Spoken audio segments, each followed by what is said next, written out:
sarili kong digmaan. Wala namang talagang hadlang, wala namang harang. Sadyang takot lang na sumugod at mapalunod sa pagod. Takot na magkamali, takot na baka mali ang tinatahak na daan. Di makausap, kakaisip kung paano ahon sa sarili kong digmaan. Walang makapitan, walang malapitan, no, wala ba talaga?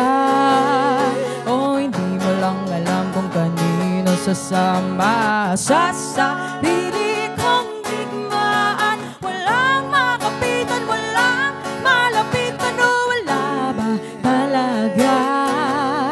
O hindi mo lang alam kung kanino sasama.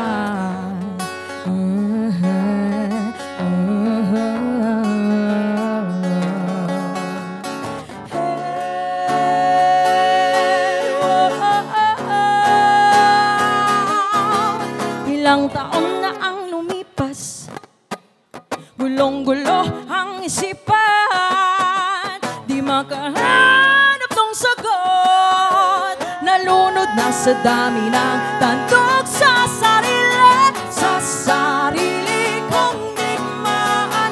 Walang makapitan, walang malapitan, no, wala ba talaga? O hindi mo lang alam kung kanino sasama sa sarili kong digmaan. Walang makapitan, walang malapitan, no, wala ba talaga? O hindi mo lang alam kung kanino sasama. Paulit-ulit lang naman, di makaahon, hindi makausad. Paikot-ikot lang naman, ginusto ngunit di makalaya sa digmang. Ako lang nakakalam, paano pa sampagang dito na lang ba?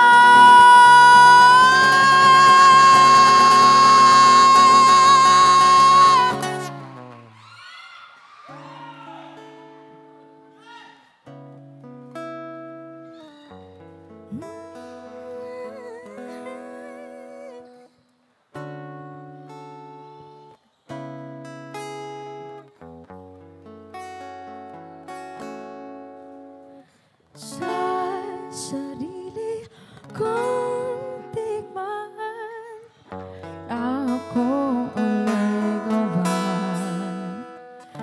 Sa sarili kong digmaan, paano ba lalaya?